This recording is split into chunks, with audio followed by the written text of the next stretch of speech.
Yes. Sa totoo lang mga kababayan, wag po kayong magalit. Wag po kayong magtaka. Demanding po talaga ang DDS. RR Walk and Vlog, Miguel Love shout out po. As per Tito Sen, till last day, di umalis si Camille sa alyansa. Di ba? So ito bakit ko nasabi ang mga DDS ay demanding? Kasi ganito po mga kababayan. Ang mga DDS daw ay may sinabi. Ito. Hanapin ko lang dito magrarally ang mga DDS para pauwiin daw si Digong. Nagdemand na naman sila. Magrally daw sila buong Pilipinas, iba't ibang lugar para mapauwi si Digong. Ito mga kababayan. Ito, serye ng Send FPRRD Home Rallies.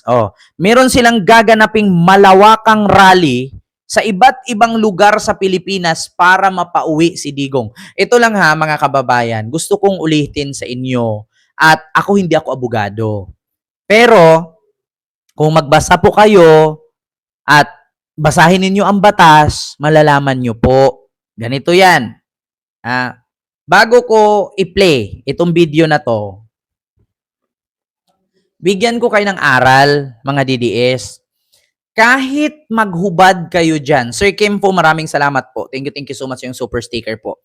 Kahit maghubad kayo mga DDS, itali ninyo yung mga utin ninyo, nakatiwarik kayo dyan, kahit mag-finger kayo sa live, kahit magsilab kayo dyan, kahit mag-imbento kayong napakalaking robot at, di ba, talunin nyo ang Voltis 5, or kahit maging Power Rangers kayo, or kahit maging miyembro kayo ng X-Men, hindi nyo mapapauwi si Duterte. Bakit? Yung pag-rally-rally ninyo dyan, magpapagod lang kayo. Yung pag-rally-rally ninyo dyan, matatai lang kayo, mahubos lang yung pera ninyo. Ayan, madaming pokpok sa mga rally nila, 1,000 lang bayad. Sabi ni Sir Nelson Tragora sa kanyang super chat. Thank you po, sir. Di ba? Ito, ipapakinig ko sa inyo Mag-rally daw sila ng malawakang rally para mapauwi daw si Digong sa Davao City. So ito, paparinig ko sa inyo Ilalaan ni Vice President Sara Duterte ang pagdiriwang ng kanyang kaarawan sa pakikipagkita sa mga overseas Filipino workers sa Doha, Qatar. At sa paglahok sa serye ng mga kilos protesta, kaugnay sa hinaharap na kaso ni dating Pangulong Rodrigo Roa Duterte sa International Criminal Court o ICC. So wala akong birthday celebration for this year. Lahat ito para sa ICC case. And yes, and then after that, meron pa kaming mga series of ICC send him home na mga rallies sa iba't ibang bansa. Inaayos lang namin yung mga permits from the local governments doon kung saan yung rallies. Kasunod ng aktibidad sa Doha, Qatar sa May 27 ay ang serya ng Send PRRD Home Rally na unang isasagawa sa The Hague, Netherlands ngayong May 31. If you can remember, merong mga nakulong doon na mga supporters. Pero na-release naman na sila. Pero bibisitahin pa rin namin just to comfort them sa mga nangyari sa kanila. And Thanksgiving as well sa OFWs sa Qatar. So meron kaming Qatar on May 27. And then meron kaming Thanksgiving yon sa Doha, May 27. And then May 31, merong program, may rally doon na ICC send PRRD home doon sa The Hague, sa harap ng detention center where they call it Duterte Ayon sa pangalawang Pangulo, hindi pa sasama si Davao City Vice Mayor-elect Baste Duterte sa The Hague upang bisitahin ang dating Pangulo dahil prioridad nito ang kanyang trabaho sa Davao City. Sa halip, dadalaw na lamang ito sa kanilang ama kung magkakaroon ng free time. Magkakaroon pa ng kasunod na rally sa iba't ibang bansa at inaayos na lamang ang mga permit. Samantala, matapos makapasok sa 5 key posts ang mga Duterte sa Davao City, nagbigay ng mensahe ang dating Pangulo. Yes. Nag-ingon siya. Tinanong ko siya kahapon kung anong message niya para sa ating mga kababayan, at sinabi niya na ako ug ang akong mga anak ug ang akong mga apo magpabiling inyong sulugon. So narinig nyo mga kababayan na gagawa daw sila ng malawakang rally sa iba't ibang bansa at sa iba't ibang lugar sa Pilipinas para isend si PRRD home rally. Alam niyo sa totoo lang mga kababayan, yung mga rally-rally na yan, hindi po yan papakinggan ng ICC. At kahit dito si Digong sa Pilipinas nakakulong, hindi papakinggan ng gobyerno at ng batas ng Pilipinas yung pagrarally ninyo. Bakit? Nagkakukos lang kayo ng traffic eh. Di ba? Sagabal kayo sa mga trabahante na pumapasok, malilate dahil sa traffic. Pangalawa, yung basura, yung kalat ng iiwan ninyong rally, yung ingay, nakaka-disturbo kay mga public disturbant yan. Oo, alam nyo, nakakadagdag lang sa hirap ng mga Pilipino yan. Yung pagrally-rally, alam nyo ba, ito ha, meron akong isi-search dito. Nang malaman ninyo na kung bakit hindi tatalab yung rally ninyo kahit pa doon kayo araw-araw mag-rally sa harap ng dahig, hindi tatalab sa ICC yan. Bakit? ICC, wait lang ha. Wait lang. ICC,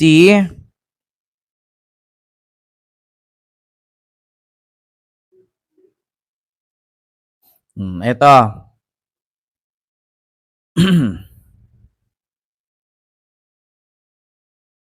Ito na ha, mga kababayan, basahin ko mga kababayan. Alam nyo ba kung bakit yung rally-rally ninyo walang kwenta yan? Alam nyo ba kung bakit yung kahit magsisigaw-sigaw kayo dyan, maghubot-hubad kayo dyan mag-rally, hindi yan makakatulong para makalaya si Digong. Bakit? Ito, basahin ninyo. Ayan, screenshot nyo. Ako na lang magbasa kasi baliktad to eh. Basahin ko. The International Criminal Court or ICC reject the concept of immunity for serving and former heads of states when investigating alleged crimes under its jurisdiction. So nire-reject nila yung mga immunity. Walang presidente, walang mayor, walang sina-senador, walang hari at rena kapag ikaw ay makasuhan at makulong sa ICC. Patas. Walang ganyan doon, hindi papakinggan yan. Ng ICC, yung rally-rally ninyo, nagsayang lang kayo ng pera. Nagpakapagod lang kayo. Nag-iingay lang kayo.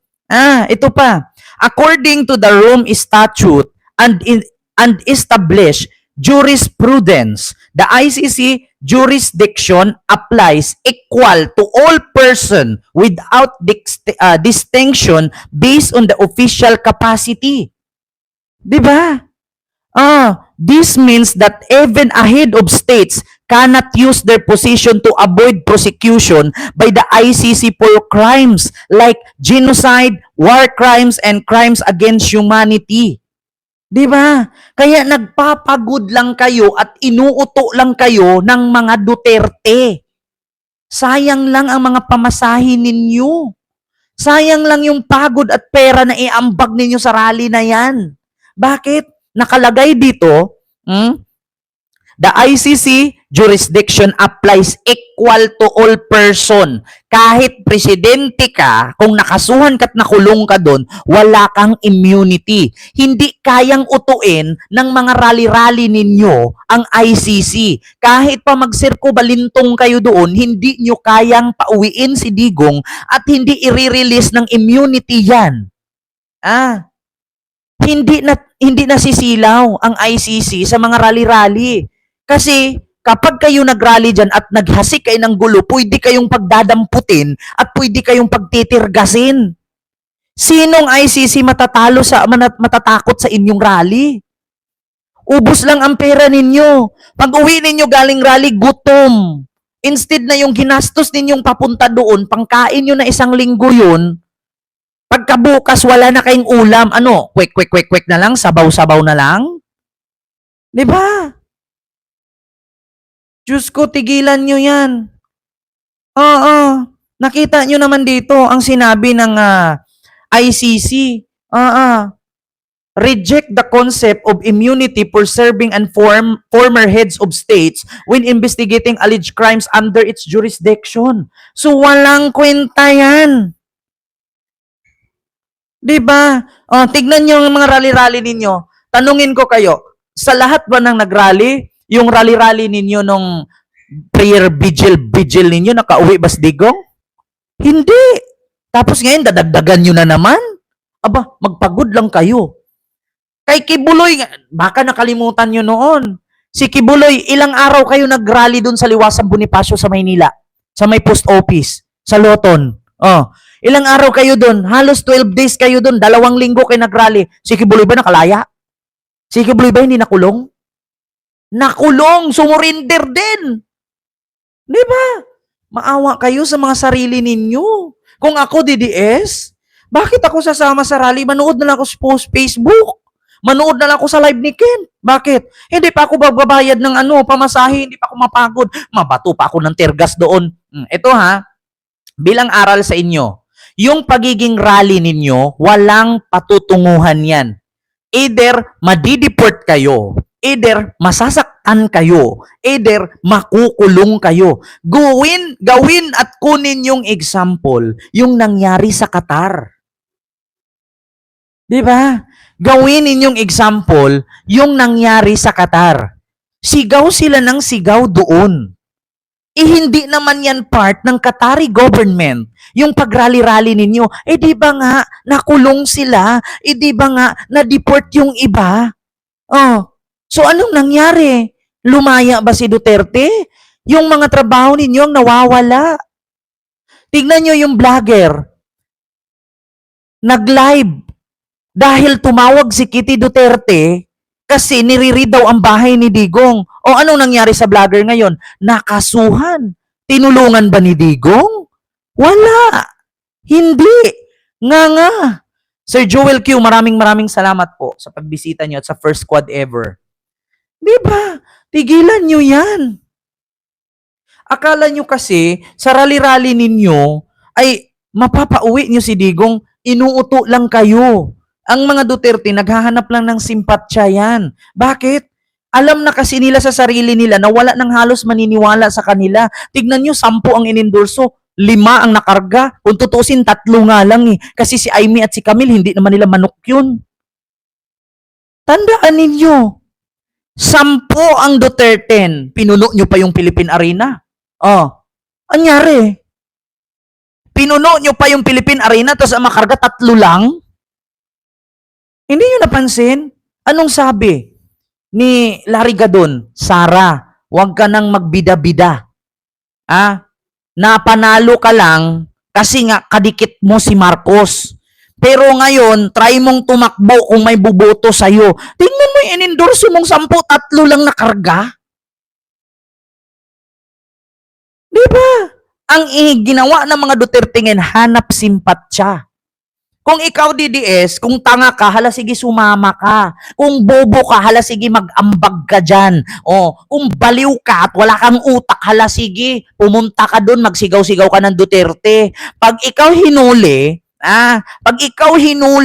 ng mga government, kung halimbawa sa Qatar, Qatari government, Riyadh, Saudi government, pag na-deport ka, tutulungan ka ni Sara? Magsasabi lang yan to comfort him. To comfort them. Magtrabaho kayo. Huwag kayong para kayo nababaliw sa mga ina-idolize ninyong politician. Magrarally kayo para makauwi si Digong. Maraming salamat po, Ma'am Rosel Randal, sa yung $5 super chat. I love your attitude. I'm from Ilocos and Sulit BBM. Salamat po, ma'am. Diba? Tignan ninyo. My God. Oh my God. So yun lang mga kababayan. Yung ating reaction patungkol sa rally ng mga DDS daw para mapauwi si Digong sa Pilipinas.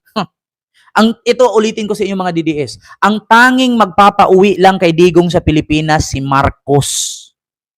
Magpakumbaba si Sara, makipagsundo siya kay BBM. Pirmahan ni BBM na pauwiin si Digong pero may kondisyon. Kakalkalin ng ICC ang kanilang kayamanan. Ipipraise yan. Makauwi man si Digong pero may kaso pa rin. Hindi porkit pinauwi, wala ng kaso. Yun lang ang sagot, hindi yung rally. Ang sagot dyan, magpakumbaba ang mga Duterte, pumunta kay Marcos, kausapin, magpakatawaran ang both side. Bawiin ni Sara yung lahat niyang sinabi, mapauwi si Digong.